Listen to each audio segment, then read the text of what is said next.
Buenos días, buenas tardes, buenas noches y bienvenidos a un nuevo episodio de La Huella OVNI.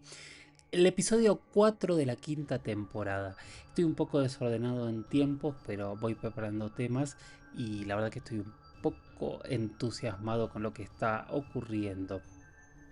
Por un lado, seguimos colaborando y trabajando como director en Mausan Televisión.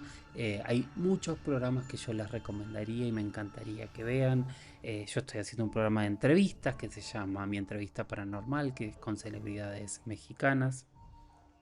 Lo pueden encontrar en YouTube, lo pueden ver todos los domingos a las 11 de la noche en el 3.3 de Televisión Abierta Nacional si están en México, o lo pueden también ver en la transmisión directa de YouTube. Les agradecería que lo vean, que me comenten, ya saben que soy un poco mimoso en eso. Por otro lado, esta semana arranqué un nuevo proyecto, una nueva aventura, lo puse en mis redes, que fue un proyecto que vengo trabajando desde hace varios meses con un gran amigo, que es Pepe y Chema.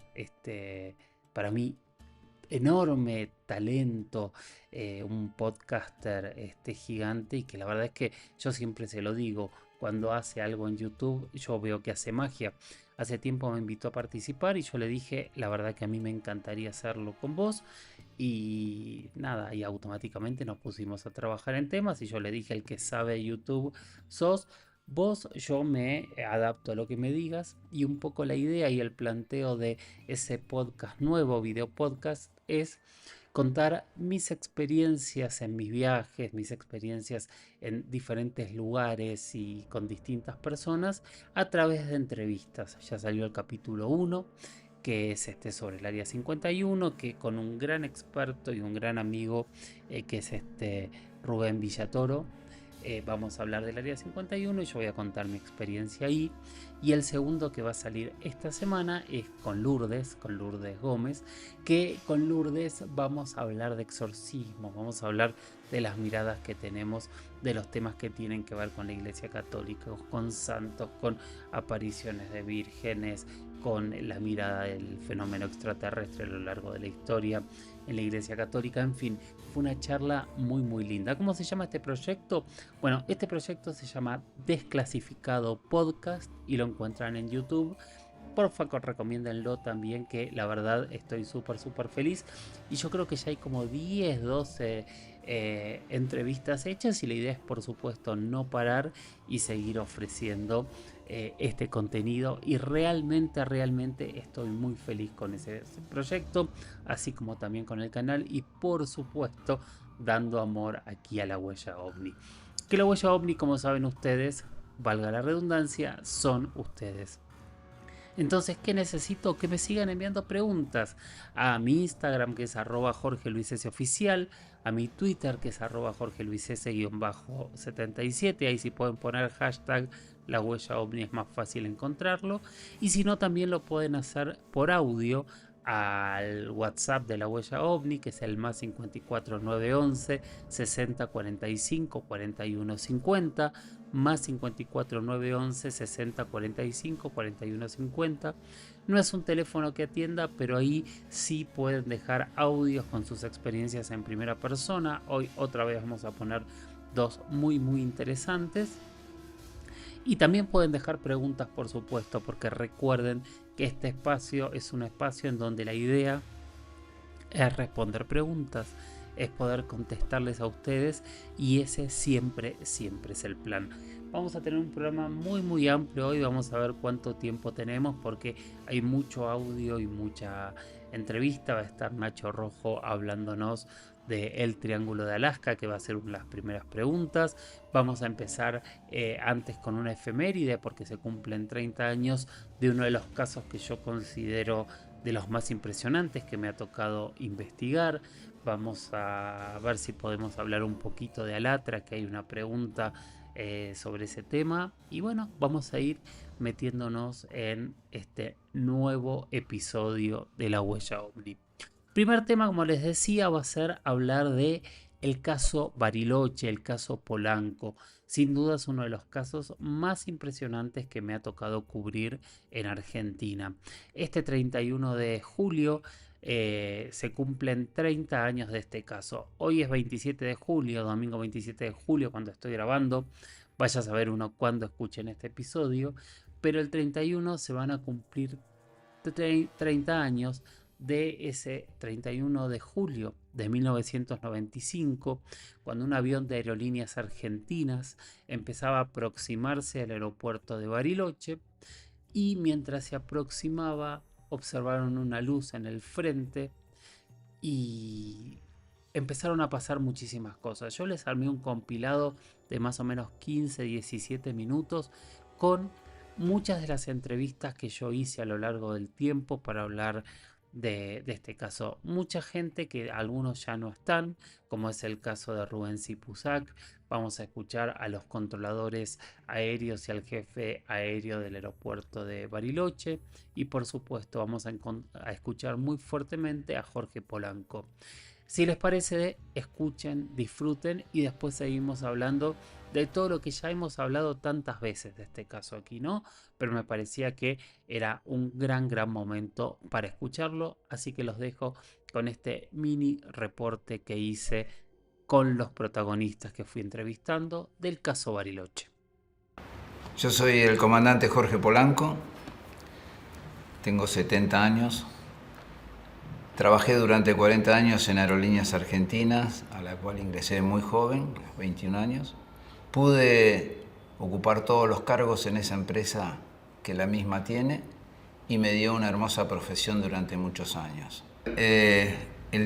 Esa noche, en vuelo desde el aeroparque hacia la ciudad de Bariloche, en la mitad del vuelo, se nos informa que había habido un corte en la ciudad de Bariloche, corte de energía, y que por lo tanto no estaba confirmada la operación. Eso era prácticamente a mitad de vuelo, sería lateral de Neuquén. En ese momento consulto con el ingeniero de vuelo cómo estábamos con el combustible. Me dice, tenemos para volver a Aeroparque, si fuera necesario. Entonces hago un speech a los pasajeros, avisándole de que había sucedido este tema y que era probable que volviésemos al Aeroparque.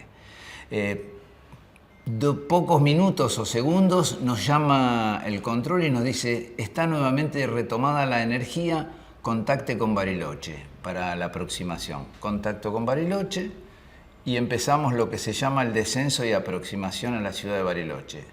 Bariloche estaba en ese momento con un corte de energía, pero el aeropuerto tenía un grupo generador que fue lo que pusieron en marcha para permitir el aterrizaje.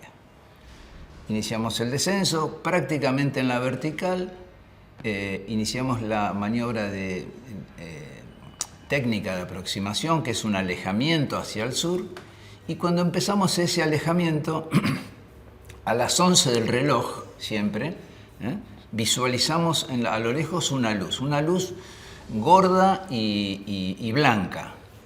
Le pregunto a mi primer oficial, le digo, preguntale a la torre que tenemos un tránsito. Y la torre le dice que no tenía ningún tránsito reportado. Yo para mí pensé que era un avión que se había quedado sin comunicación después del corte de energía y que estaría yendo hacia Bariloche.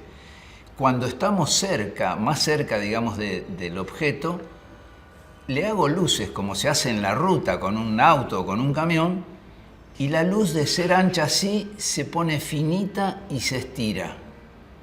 O sea, me estaba contestando de alguna manera o estaba recibiendo la señal que yo estaba emitiendo desde era un Boeing 727, el avión que volábamos nosotros. Y me llamó la atención y dije, bueno, esto no es un Mercedes 1114 en la ruta, indudablemente. Y en ese instante el copiloto me dice, tenemos que virar, o sea, tendríamos que volver para ya iniciar la aproximación final.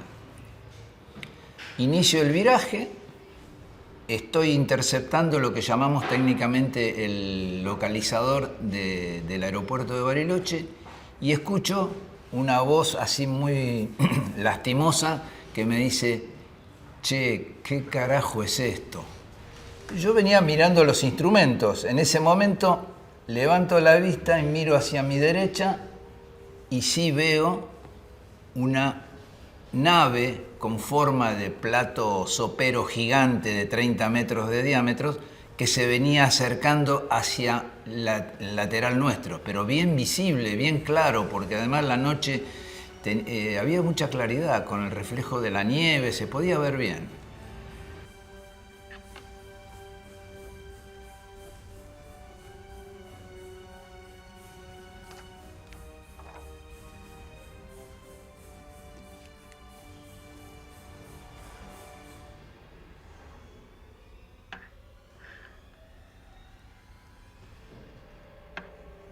Y cuando hizo luces, ¿cómo quedó? Ahí solo veías luz. Quedó una luz.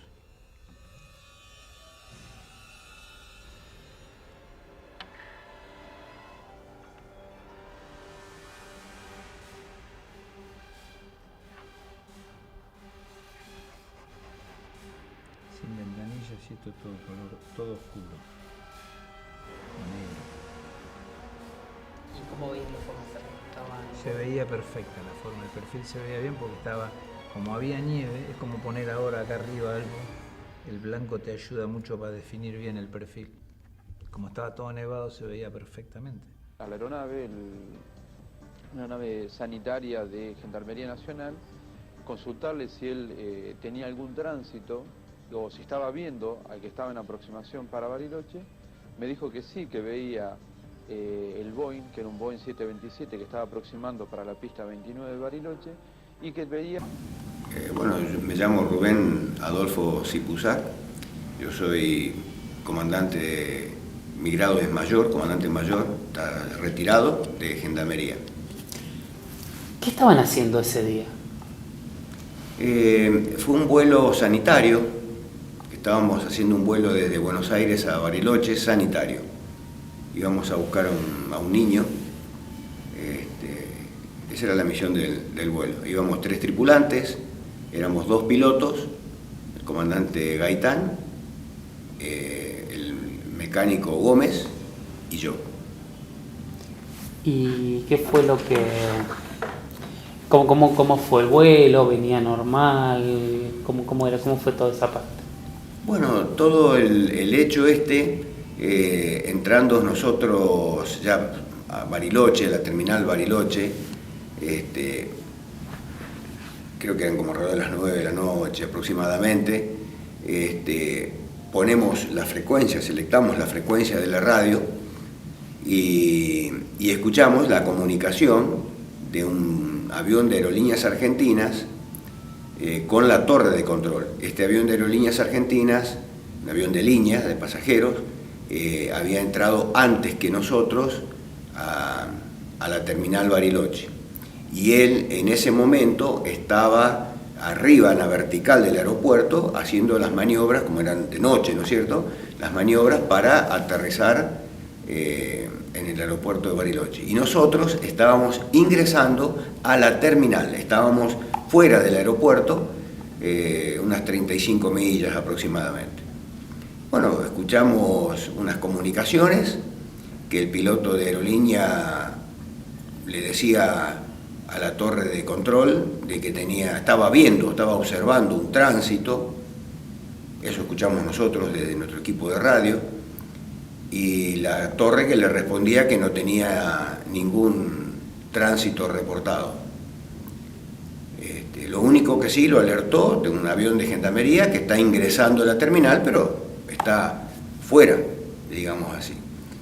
Después nos llama a nosotros, la torre confirma, justamente que nos pide a qué distancia estábamos del aeropuerto, nosotros le confirmamos. Y bueno, esa fue la primera noticia de que había algo ahí en el espacio aéreo de la terminal de Bariloche. La verdad que el primer acto es negarlo, que esto no está pasando. Porque una cosa es que te cuente y otra cosa es tenerlo ahí. Y entonces, bueno, bajo la vista nuevamente, vuelvo a subirlo, lo veo y digo, sí, está ahí, era una realidad. Entonces le vuelvo a pedir al oficial, a mi copiloto, que pregunte y le diga a la torre que teníamos un tránsito, porque la palabra plato volador no me salía. Bueno, él lo llama a la torre y le dice, Bariloche, tenemos un tránsito al lado.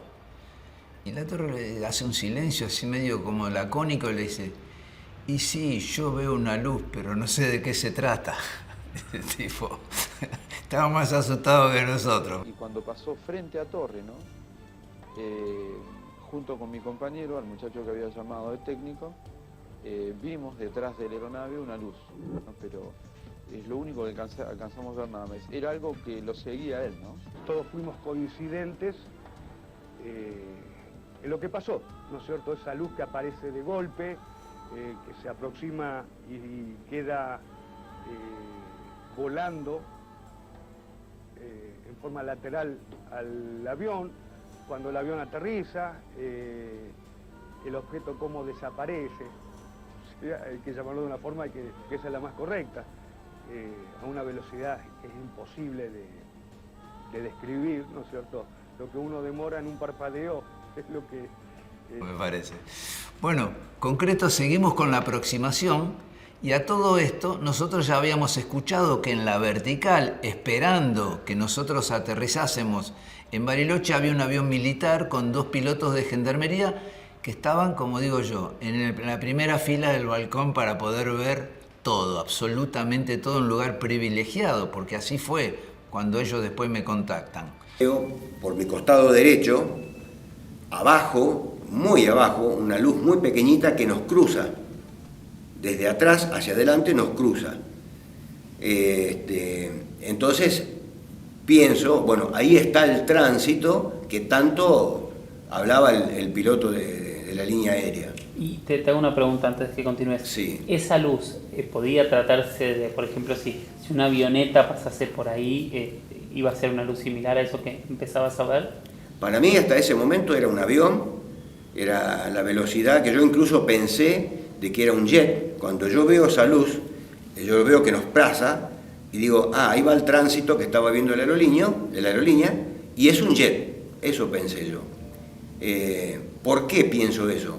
Porque mi avión era un turbohélice y lo único que prácticamente la velocidad de crucero, digamos unos 400 kilómetros por hora, digamos nosotros, y lo único que me puede pasar desde atrás, que me alcance y me pase, es un jet, no es otro turbohélice. Estamos a la misma velocidad de otro turbohélice. Entonces, bueno, yo pienso, ahí va el tránsito que veía el piloto de línea y es un jet, pensé yo. Sobre el momento que pienso eso, ya el avión, o esa luz estaba adelante y ahí fue donde vertiginosamente asciende a la vertical. Los 3 que estábamos en nuestro avión de gendarmería, los 2 pilotos y el mecánico, nos pegamos a nuestro parabrisa para ver a dónde se iba esa luz en su ascenso tan vertiginoso. No vimos nada, nos acomodamos otra vez en los respaldos del asiento y cuando bajamos la vista vemos la luz estacionada allá enfrente, ¿no? Como que estaba esperando a que el avión de aerolíneas termine su viraje. Bueno, efectivamente eso fue, el avión...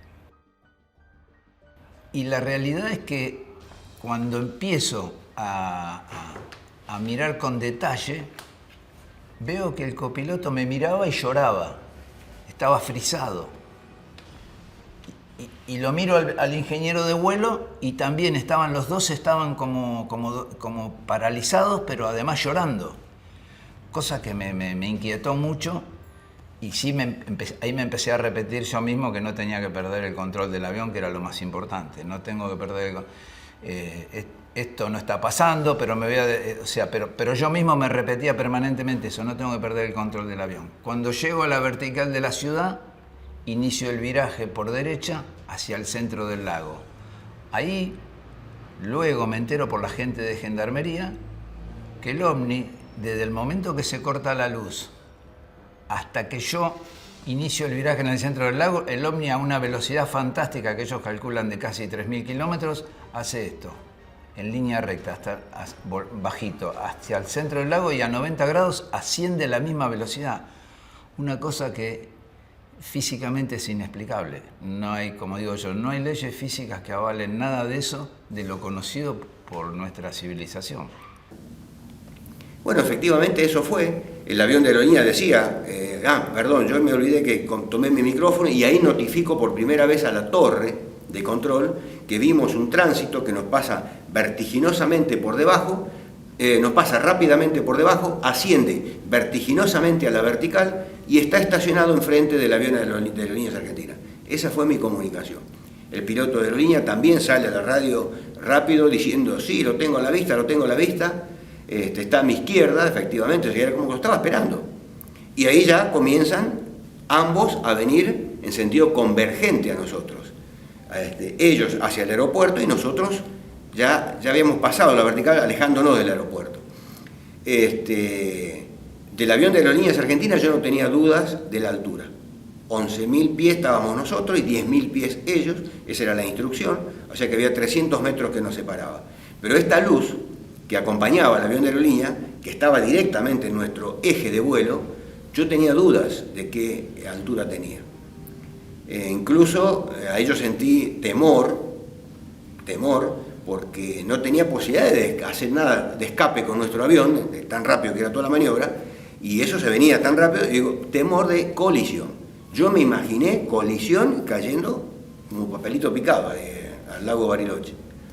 En ese momento siento, esto siempre lo destaco porque después en el tiempo me quedó muy, muy grabado, siento algo como que me entra en el pecho, algo me entró en el pecho, se desplazó hacia la mente y acá me quedó un mensaje: tranquilo, no pasa nada, esto está controlado. El ovni me estaba esperando en el medio del viraje, sobre la isla Huemul siempre, que es donde después me entero por algunos periodistas que vinieron a ver este tema, que fue donde se desarrollaba o se desarrolló en algún momento toda la investigación para un proyecto nuclear, que además también me entero de que no figuran los mapas.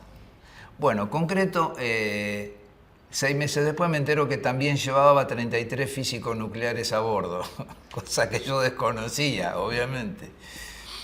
Vuelvo y él me acompaña hasta la vertical nuevamente del aeropuerto y ahí sale a velocidad fantástica hacia el Cerro Otto. El mecánico que estaba acá al lado mío, entre el otro piloto y yo, se va para atrás de mi asiento, a la ventanilla que está atrás mío, para ver si podía ver algo, qué era lo que iba a pasar teóricamente por debajo nuestro. Y en ese momento el que volaba el avión, el comandante Gaitán, inclina el avión, como tratando de salir del rumbo, porque eso venía de frente, con esa duda que yo digo de qué altura estaba. Cuando él inclinó el avión, el mecánico puede observar por la ventanilla de atrás lo que pasó debajo nuestro, ahí nomás, pegado al avión.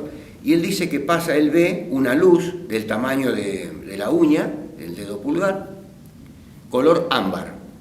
Y a los costados, 2 luces, una roja y una verde, como que giraban esas luces.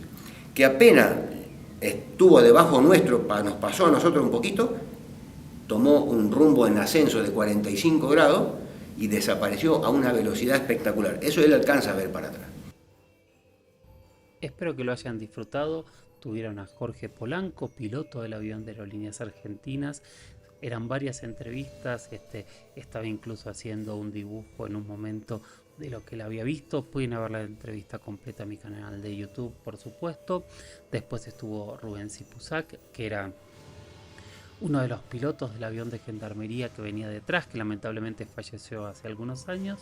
Y después los 2 controladores aéreos que estuvieron involucrados, que son Roberto Blanco y Daniel García, los 2 de Bariloche, los 2 también contando lo que ellos vivieron desde la pista.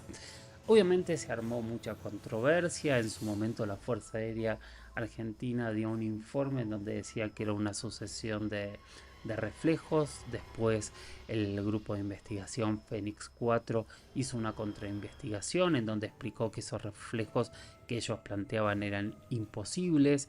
El propio Jorge Polanco dijo que de ninguna manera se trataba de un reflejo, y cuando uno ve todas las entrevistas entiende que sería muy muy difícil, deberían estar los lugares las luces para los reflejos en otros lugares, y tampoco hay forma de que los reflejos se comporten de la manera que han descrito tantas veces los testigos. Así que creo que el tema del reflejo está bastante descartado, y además la ciudad de Bariloche esa noche tenía un corte de luz, o sea, sería todo más extraño aún. En mi canal de YouTube tienen todas estas entrevistas para poder contarlo en detalle. Hace poco, el año pasado, también sacamos a un entrevistado que era una persona de Bariloche, que esa noche justamente vio las luces desde la ventana porque estaba mirando hacia el aeropuerto buscando ovnis en una noche muy oscura porque justamente no había luz en la ciudad. Y ojalá algún día alguno de los científicos que viajaban en el avión y se supone que algunos observaron cosas extrañas, ojalá se animen algún día a contarlo y terminar de ordenar esta historia que sin duda sea de las más importantes. ¿Por qué? Primero por los testigos de élite. Estamos hablando de toda esta gente que escucharon que son todos trabajadores del aire, toda gente que durante mucho tiempo ha estado volando, gente que además se comprometió, hizo un documento oficial en donde cada uno dio su testigo y donde la multiplicidad de testimonios de testigos de élite para mí lo hacen uno de los casos más impresionantes que me ha tocado investigar. La conjunción y la conclusión de los reflejos, la verdad que saben que yo no me caso con verdades absolutas, pero en este caso los invito a leerlos, como yo lo hice, le invito a leer ese informe y yo creo que se van a quedar sorprendidos. A mí me pasó eso, o sea, para mí hablar de reflejo en una noche sin luz y donde si fuese un reflejo sería algo que ocurría todas las noches, es algo que absolutamente todos los testigos se tendrían que haber dado cuenta. Aparte, un reflejo no se traslada de un lado a otro, como acaban de escuchar en el relato de Rubén Sipusac, que esa luz termina pasando por debajo de ese avión y ellos la tienen que esquivar. En fin, eso es lo que pienso. Pero tienen todas las pruebas para que cada uno pueda sacar, por supuesto, sus propias conclusiones. Ahora vamos a ir con la siguiente pregunta, en realidad con la primera pregunta porque lo que vimos hasta ahora no era una pregunta y ahora el que va a hablar es... Opa, se me borró el nombre, así que te pido disculpas, pero fue un hashtag la huella ovni, así que es una pregunta que vino por Twitter seguramente. Dice: saludos desde Colombia, Jorge. Sigo tu podcast y me gustaría que abordaras el tema de la película Contactos del Cuarto Tipo del año 2009, la cual está ambientada en Alaska y dice que está basada en hechos reales. ¿Es cierto? Cuéntanos al respecto. Bueno, es una película que yo no había visto, tengo que confesar, así que me dediqué a verla. Y primero me pareció súper entretenido. Está protagonizada por Mila Jovovich. La verdad que ya hace de psicóloga, a mí me hizo recordar a algunas de todas estas psicólogas que se dedican a investigar abducciones, porque la película trata de la cantidad de abducciones que ocurren en Alaska y se plantea realmente como si fuese un hecho real. Lo que ocurre en Alaska, que ahora lo vamos a profundizar hablando con Nacho Rojo y después contando algunas cosas más, es que estamos hablando de uno de los lugares del planeta donde más desapariciones existen y es, entre otras cosas, el estado de Estados Unidos con mayor cantidad de desapariciones. Se calcula que desde la década del 70 hasta hoy han desaparecido al menos 20.000 personas, han desaparecido aviones, han desaparecido personas haciendo aventura, han desaparecido rescatistas, han desaparecido gente en situaciones normales que se suponía que estaban en su casa. Obviamente hay muchas conclusiones y ahora nos vamos a meter, pero todo esto es lo que usaron en la película para hablar de una serie de abducciones y una psicóloga que está intentando explicar qué hay detrás de estas abducciones. Vale la pena ver la película, la recomiendo. La quisieron vender como algo basado en hechos reales, pero en realidad está inspirado. Esa es la diferencia entre algo inspirado y algo basado. Algo inspirado no necesariamente cuenta la historia como es, que yo creo que es lo que ocurre con esta película, pero vale la pena verla y me sirvió de disparador. Aparte fue muy loco porque yo, saben que quise retomar el podcast más o menos a principio de año, que era lo que correspondía, y este fue el primer tema que preparé. Y lo más sorprendente es que justo cuando lo preparo y empiezo a buscar toda la información para contar de las desapariciones, me encuentro que un pequeño avión había desaparecido justo saliendo de la ciudad de Juneau, que es uno de los puntos de este triángulo, el triángulo de Alaska, y estuvo un par de días desaparecido con 10 personas a bordo. Lamentablemente el avión se había caído y pocos días después aparecieron los restos del avión y aparecieron los cuerpos de los 10 fallecidos.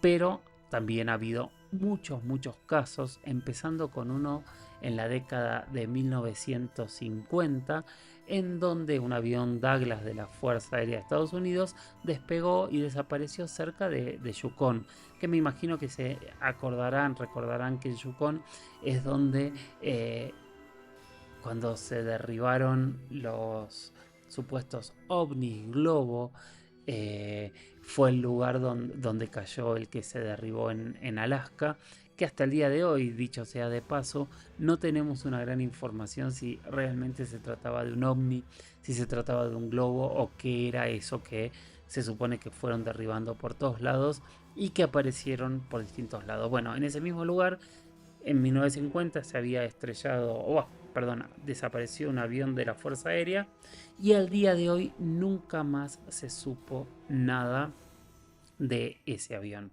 Hay muchísimos más casos, y el triángulo, que lo pueden buscar, está entre la ciudad de Anchorage, Juneau y Barrow.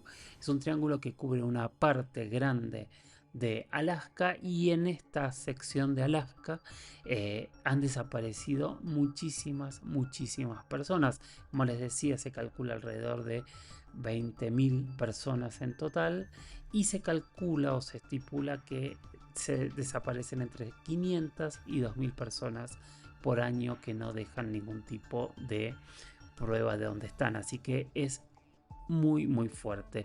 Dentro de estas desapariciones y de todo lo extraño que hay, que ya nos vamos a meter un poquito después de escucharlo a Nacho Rojo, también hay realmente muchas historias de ovnis. Así que escuchemos a Nacho y después seguimos hablando de las desapariciones en Alaska.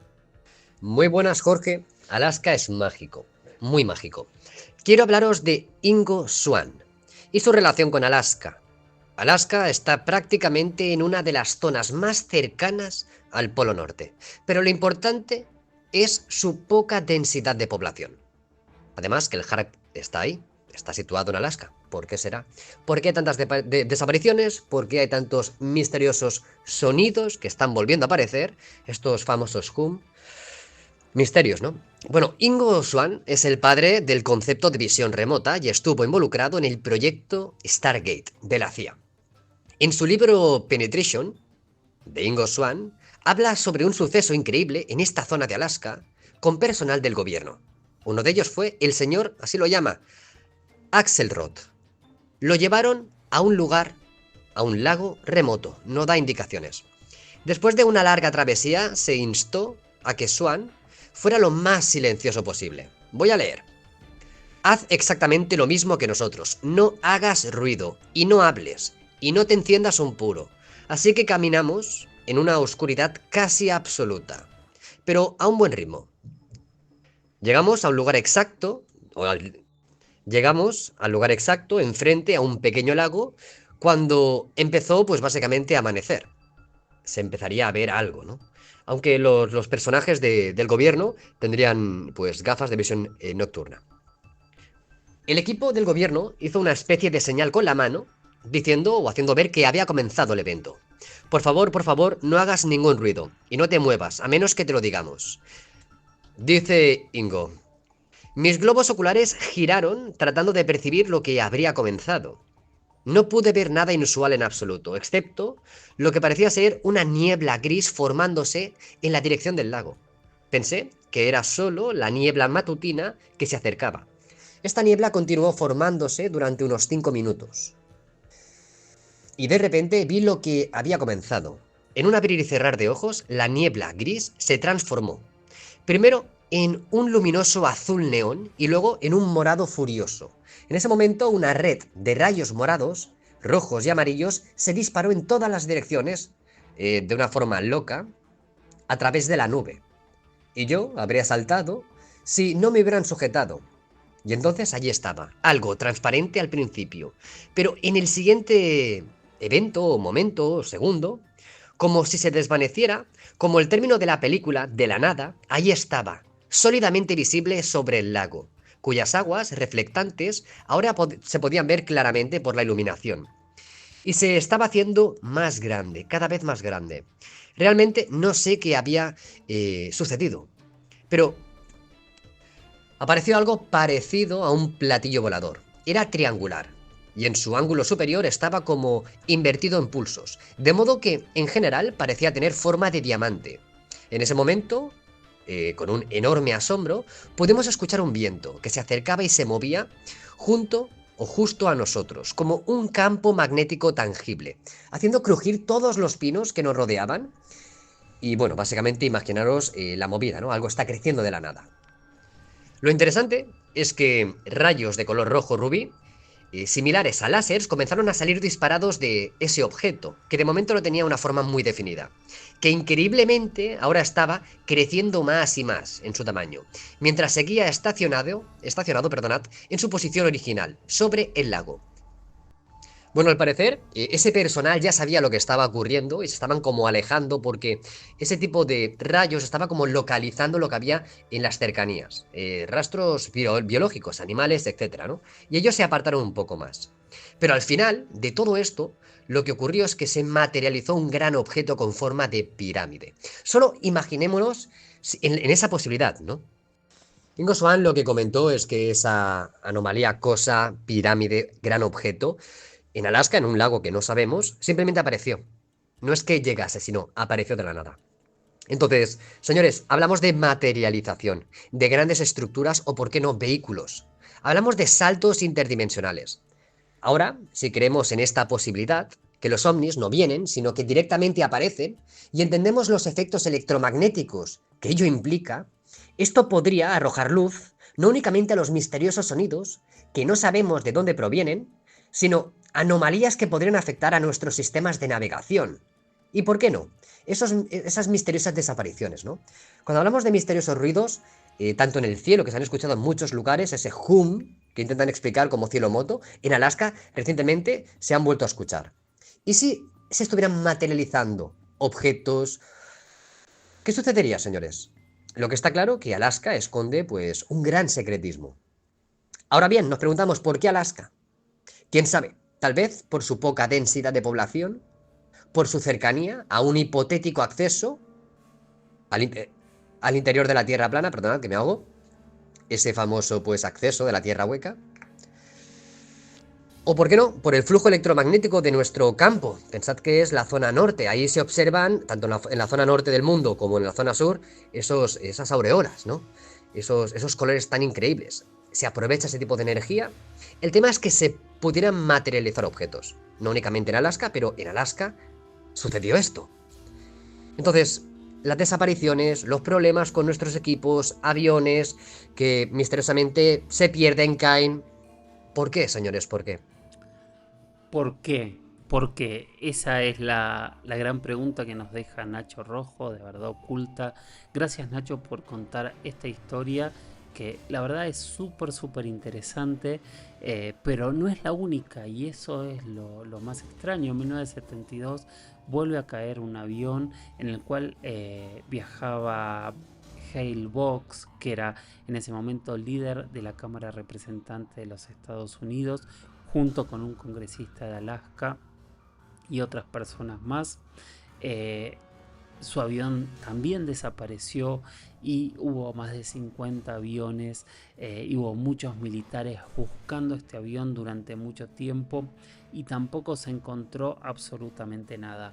Cabe recordar que esta región es la región donde se supone que hace unos 12.000 años el ser humano empezó a caminar desde cruzando el estrecho de Bering para llegar a poblar América, en esto que se llamó la teoría de Clovis, y desde aquel momento esta zona está habitada, y desde esos primeros pueblos que fueron poblando, valga la redundancia, la zona, se empezaron a hablar de diferentes mitos, muchos parecidos a Pie Grande o al Squatch, de seres muy peludos, muy grandes. Incluso hablan de seres de más de 3 metros que recorren la zona, y que desde el principio estos seres podrían ser quienes secuestran gente en esta región. De hecho, hay un ser que es el Kelut o Kilut, que es un ser bastante extraño, mitad hombre, mitad perro, que es una leyenda inuit, que también dicen que anda por aquí al acecho. Y así hay muchísimas relatos de seres que caminan como Pie Grande, como el Yeti, en toda esta región. Por otro lado, tenemos que en esta misma región es donde se instala el proyecto HARP, que es este proyecto de investigación de auroras activas de alta frecuencia, que es un proyecto secreto militar de Estados Unidos con colaboración de justamente de la Universidad de Alaska, en donde las teorías se dice que este proyecto HARP en realidad se utilizó o se creó para controlar el clima, que se investiga y son una enorme cantidad de antenas investigando el cielo y nadie sabe exactamente para qué. Incluso hay mucha gente que hasta ha dicho que el HARP es un arma, y aquí hasta ha logrado generar terremotos en diferentes partes del mundo. Y después tenemos todo lo que son avistamientos ovnis, ¿no? En diferentes partes de las montañas de la cordillera oriental, especialmente, en donde se han relatado muchísimos avistamientos, muchísimas investigaciones, incluso del FBI y de la CIA, que es un poco lo que contaba recién Nacho. Entonces, Alaska es un lugar donde ocurren 4 cosas. Hay historias antiguas que nos hablan de desapariciones. Hay una enorme cantidad de desapariciones actuales. Obviamente no podemos obviar o dejar de nombrar que estamos en uno de los lugares más complejos, llenos de hielo y de nieve, con muy poca comunicación, y donde también lamentablemente es uno de los lugares donde es más simple que la gente no se encuentre si alguien desaparece, pero son demasiados casos y demasiadas historias alrededor como para poder dejarlo simplemente sin hacernos la gran pregunta si está ocurriendo algo más. Bueno, espero que les haya gustado el tema. Gracias, Nacho. Vamos a hacer una siguiente pregunta. En realidad tenía también para hablar de Alatra, pero me parece que lo voy a dejar para la próxima semana, porque ya vamos 43 segundos y tenemos 2 testimonios largos.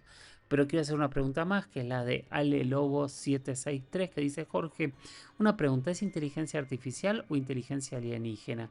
Como la inteligencia maya, egipcia, etcétera. ¿Es algo que nos dejaron para todos los tiempos los superiores? Mira, Ale, tenemos un capítulo donde hablamos con un experto en inteligencia artificial. Obviamente vamos a mezclar 3 cosas. Vamos a mezclar el planteo de dioses, vamos a mezclar el planteo de seres superiores que nos hablan, y vamos a mezclar inteligencia artificial. En los 3 puntos tenemos a alguien que nos dicta qué hacer con una sabiduría enorme. Me cuesta un poco plantearlo como una sabiduría enorme, sino yo en esas cosas, ustedes saben que yo siempre siento que necesitamos tener a alguien que sea más poderoso que nosotros y que nos esté hablando al oído. La inteligencia artificial es algo que estamos generando nosotros, que estamos creando nosotros y que le estamos enseñando nosotros. Tal vez algún día se pueda transformar esta inteligencia en una megaconciencia, una ultraconciencia que guarde los conocimientos, las reflexiones y las conclusiones de la humanidad. Y tal vez algún día, pienso, esta inteligencia pueda viajar con todo nuestro conocimiento a otras partes del universo y tal vez en miles de años alguien pueda decodificar esta inteligencia o esta inteligencia aprenda a decodificar otros lenguajes para allí contar y dar nuestras experiencias. ¿Quién sabe si al final nuestros conocimientos no van a terminar siendo esa gran inteligencia para otras civilizaciones que seguramente en este momento estén iniciando, si realmente todavía están iniciando? Me parece fantástico. Bueno, dejo lo de Alatra para la semana que viene, como les decía, y ahora vamos a escuchar el primer testimonio del día.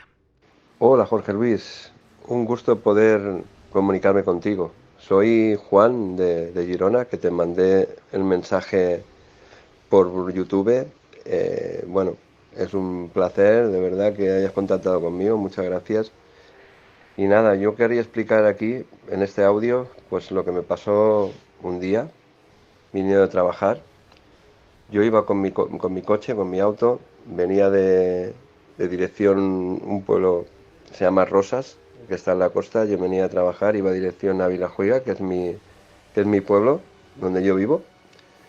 Y bueno, yo siempre soy un observador del cielo, siempre he creído que algo más hay en nuestra atmósfera y hay algo más ahí en el universo, eso está claro. Y bueno, yo miré para la derecha y vi pues un conjunto de luces, como si fuera una constelación de estrellas, pero con un brillo muy, muy potente, ¿no? Entonces me di cuenta que iban circulando. Entonces yo cogí y paré mi coche. Paré mi coche en un lado, alucinado la verdad, porque no sabía lo que estaba viendo. Y la verdad es que cuando paré el coche me quedé sorprendidísimo de cuando paré el coche y puse los pies en el suelo.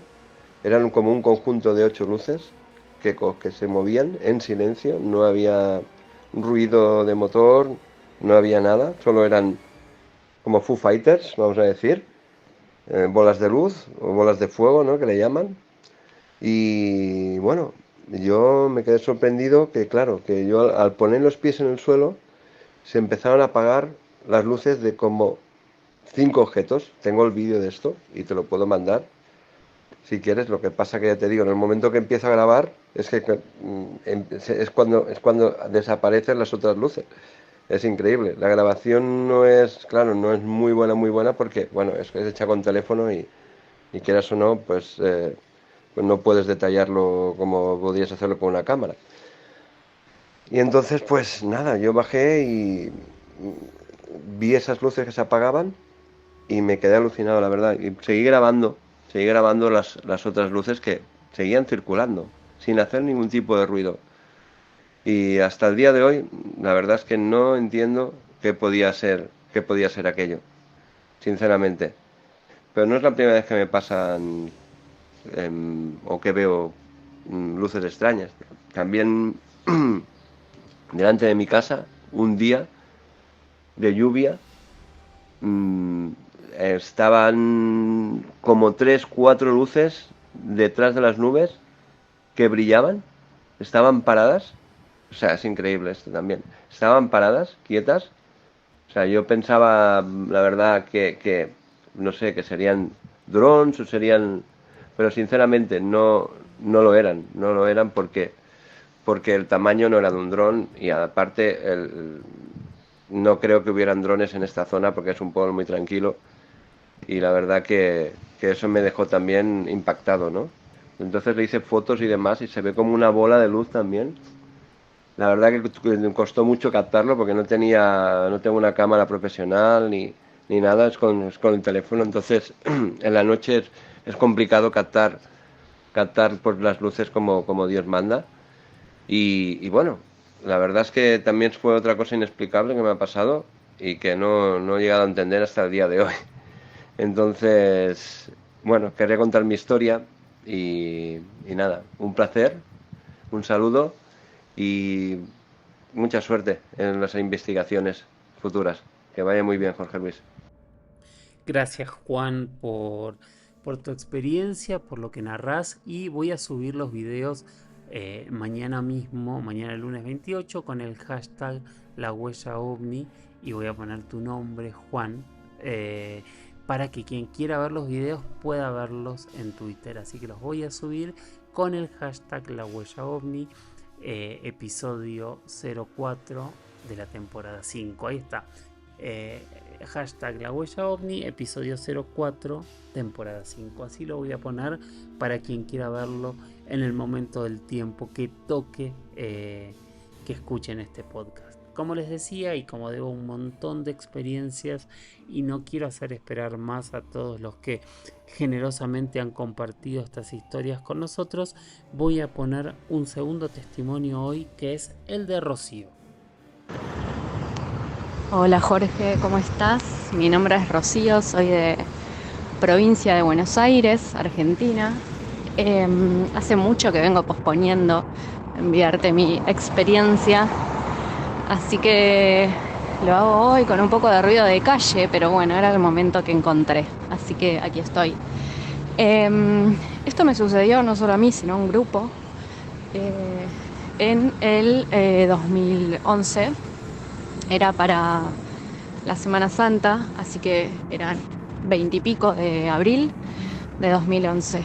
Y la cuestión es que veníamos hablando hace unos meses con mi novio de ese momento, el hermano y un par de amigos, de ir a Córdoba, en Argentina, a un lugar que se llama Capilla del Monte, que seguramente casi toda tu audiencia sabrá algo de este lugar. Para el que no sepa, le cuento que es un lugar que es reconocido mundialmente ya como un centro de avistamientos o de ¿cómo se llama? De experiencias paranormales, digamos, no sé cómo llamarlo. Se ven muchas cosas, se sienten muchas cosas, luces, está lo que se dice la ciudad intraterrena de Erx, bueno, abajo del Cerro Uritorco, que es como el emblema ahí de Capilla, que va muchísima gente a conocerlo, a hacer la caminata, a subir. Y bueno, entonces veníamos hablando para ir en Semana Santa a conocer. Y resulta que, o sea, lo loco de esta historia empieza antes del viaje.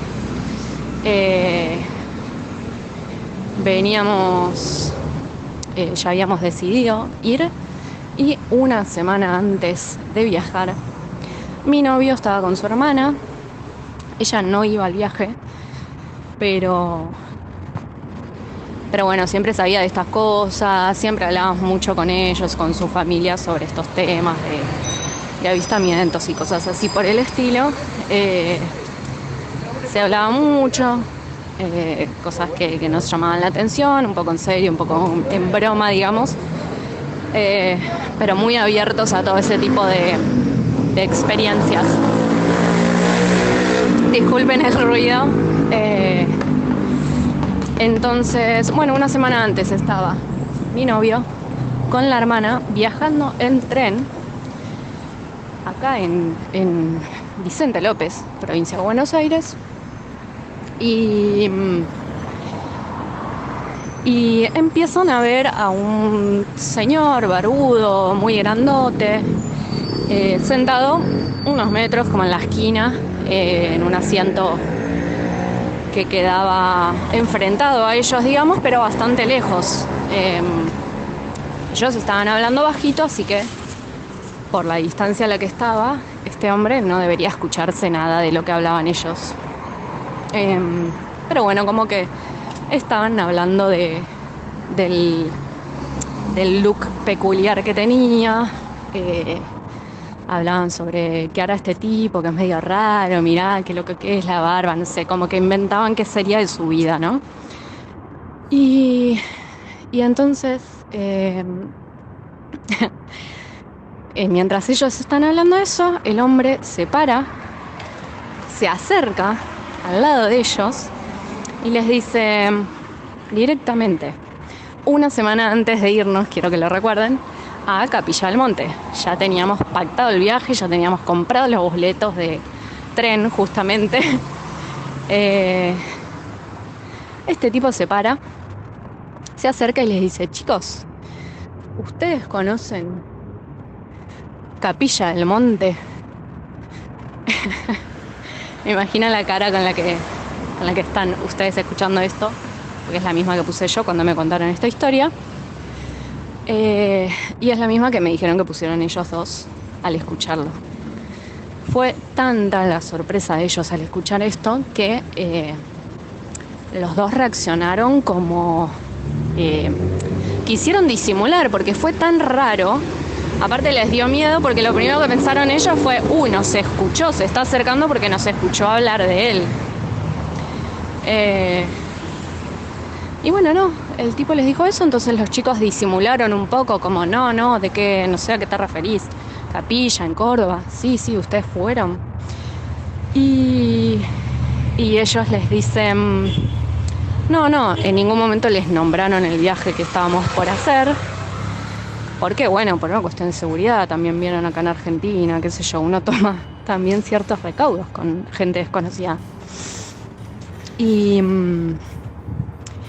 bueno, este tipo les dice, sí, Capilla del Monte, en Córdoba, chicos, saben que tienen que ir, ¿no? Ah, sí, mirá, bueno, pero ¿por qué? Le decían ellos, ¿no? Como medio disimulando la sorpresa y las ganas de preguntarle de todo, ¿no? Sí, les dice, y los mira fijo, y les dice, ustedes ya saben lo que pasa ahí. Y ellos se hacen los sorprendidos, porque no sabían, ¿viste? A qué se refería. Y les dice, ¿qué? Lo de los ovnis. Y este tipo les dice, sí, saben que tienen que ir, ¿no? Y ellos les dicen, ¿y qué? ¿Vos fuiste? Sí, yo fui un montón de veces. ¿Y viste algo? Y el hombre les dice, no recuerdo el número exacto, la verdad, pero algo así como 32 avistamientos, ¿no? Era un número grande. Y bueno, ellos le dicen, wow, no se animaron a preguntarle mucho porque la verdad la situación era muy extraña, ya se tenían que bajar en la otra estación. Y el hombre les dice entonces que sí, que vayan, que seguramente vean algo, que tenían que ir, y les dijo un lugar exacto. Les dijo que tenían que ir a un lugar que se llama El Playón de las Gemelas, en Capilla del Monte, que va a haber como todo un lugar descampado, y que no vayan en luna llena. Esas fueron las indicaciones. Obviamente nosotros, a pesar de todos las alarmas, ¿no? de tener cuidado, de el miedo de que te puede dar una situación así, porque no sabes, viste, quién lo mandó, si ellos pensaban que por ahí nos habían estado escuchando a alguien, viste, medio que se pusieron un poco paranoicos.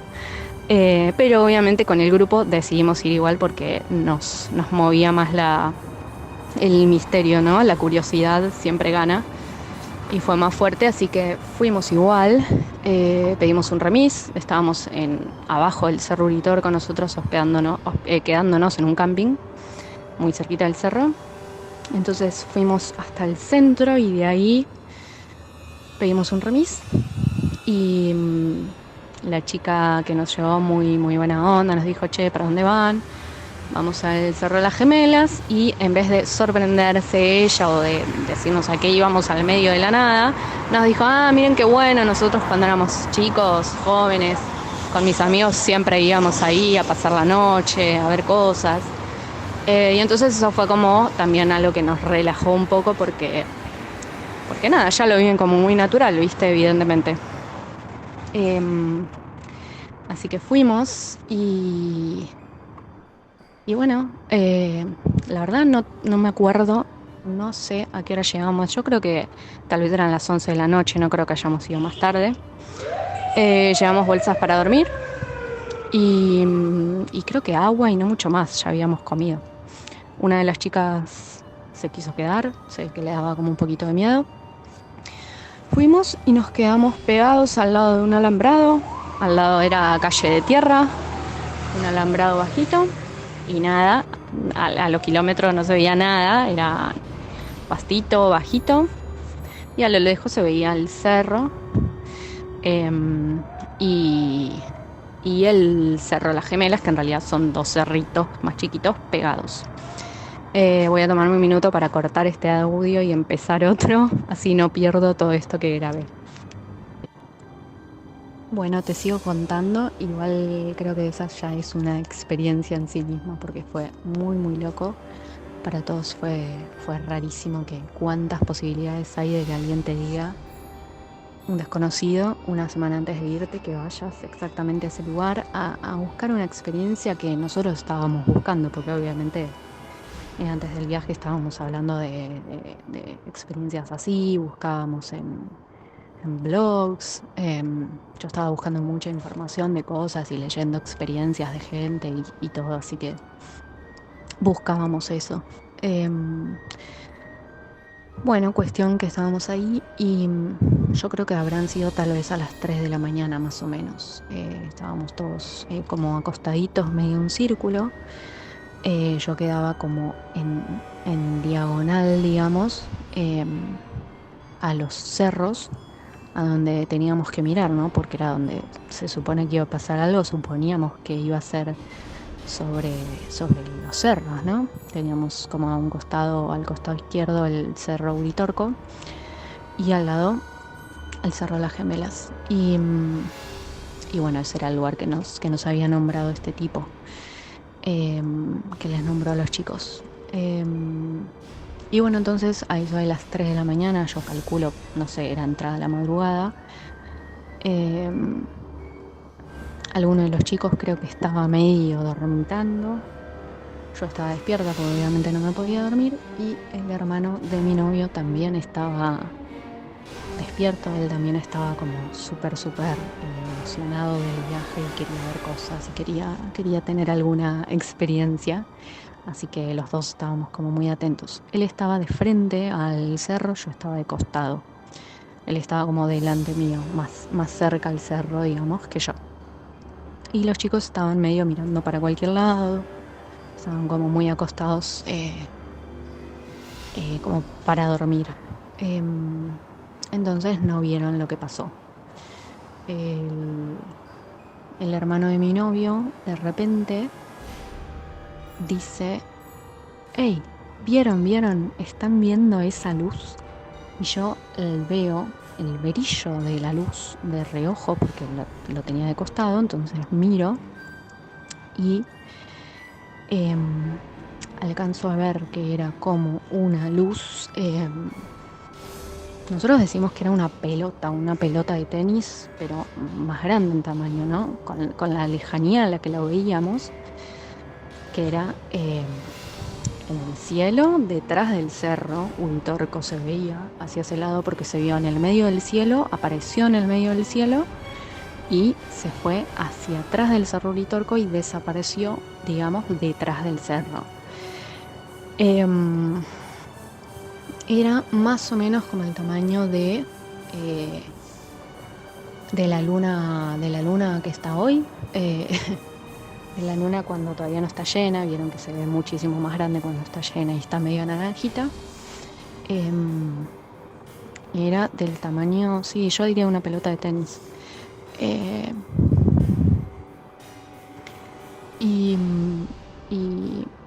O sea, sí, un poco más chica porque era más a la distancia, pero no sé por qué se me viene esa figura a la cabeza. Y era una luz redondísima, redonda, amarilla, y tenía un centro verde, como muy colores fluorescentes, muy fuertes, muy brillantes.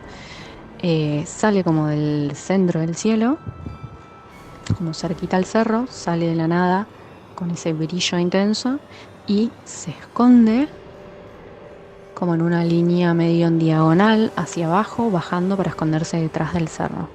Nada más, eso fue todo. El hermano de mi novio estaba emocionado, llorando mucho, y yo también me emocioné y lloré también, porque nada, no lo podíamos creer, no entendíamos. Los chicos se despertaron, dijeron ¿qué? ¿Dónde? Y ya se había ido la luz. No volvió a suceder nada más en esa noche. No vimos ninguna cosa más extraña. Así que bueno, tratamos de explicarle a los chicos lo que habíamos visto. Ninguno más lo vio, solo él y yo, y los dos coincidíamos en exactamente lo mismo, ¿no? Muy loco, muy loco fue. Y nada, el resto de la noche la pasamos así como medio, como con un poquito de miedo, porque el lugar era muy desolado, no había nada. Y nos pasó que más entrada la madrugada, fuimos a caminar un poquito por las calles de tierra, y muy a lo lejos se escuchaban unos cantos de unas personas, medio como si fuese podría haber sido una meditación y podría ser algo lindo y todo, pero a nosotros nos sonó como un canto medio de ritual, digamos, ¿no? La gente se reía, era muy a lo lejos, se escuchaba. Pero el tipo de cantos, la verdad que nos dio una sensación como medio pesada, raro, y nos asustó un poquito, así que dijimos, che, tal vez podemos buscar, a ver si hay alguna otra remisería por acá. Pero bueno, terminamos haciendo tiempo hasta que se aclaró, y caminamos hasta ver alguna casita y ahí volver. Esa fue toda la experiencia completa. Espero que bueno, que sirva como una historia más. Fue muy loco para nosotros. Yo creo que algo cambió en mí realmente, aunque no sé, vos me podrías decir que es hablábamos con los chicos y podrían ser mil cosas, podría ser un meteorito, no tengo idea. Pero la forma en cómo apareció y cómo se ocultó, esa luz pareja, en ningún momento se esfumó o tenía algo raro. Estaba perfectamente circular, redonda, maciza, brillante, muy brillante, amarillo y verde como fluorescente, con el centro verdoso, todo el tiempo hasta que se escondió.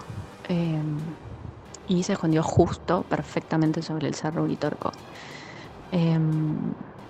Fue realmente, no sabemos explicar muy bien por qué, pero para todo el grupo, para todos los que fuimos, una de las chicas que no quiso ir porque la verdad era bastante escéptica y bueno, le daba miedo.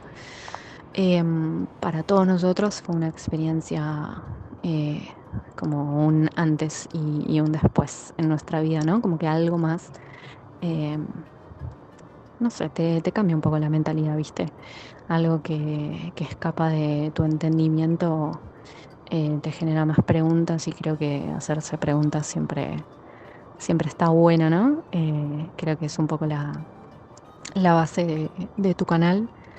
Así que eso, espero que sirva esto. Y bueno, te mando un abrazo y muchas gracias por todo el contenido y la información que compartís. Gracias, Rocío, por compartir tu experiencia. Bueno, para los que no conozcan, el Cerro Uritorco, en Capilla del Monte, en la provincia de Córdoba, en Argentina, también es uno de los lugares más calientes que tenemos en el país, y que realmente es muy famoso por eso. Bueno, ambas experiencias llegaron al WhatsApp finalmente, que es el +54 911 60 45 41 50, +54 911 60 45 41 50. También pueden enviarme a mis redes preguntas, reflexiones, conclusiones, y los invito, como les decía, a suscribirse y a escuchar Desclasificado Podcast, que la verdad que yo estoy muy feliz con el resultado que está logrando el equipo de Pepe y Chema, especialmente con Mauricio, que es el productor del podcast, así que gracias. Y bueno, estamos llegando al final de un podcast que duró bastante, la verdad que duró bastante, pero bueno, fueron muchas entrevistas Quiero agradecerles por haber llegado hasta acá y como siempre, miremos al cielo, capacitémonos, pensemos, reflexionemos. Y mi propuesta siempre es corrámonos de las verdades absolutas, aquellas que afirman todo y aquellas que niegan todos. Quedémonos con las preguntas, con esas mismas preguntas que nuestros primeros hombres, nuestros primeros antecesores seguramente se hicieron la primera vez que miraron al cielo, y son las mismas preguntas que hoy nosotros nos hacemos y que aún nadie ha podido responder de manera definitiva. Gracias y hasta la semana que viene. Chau, chau.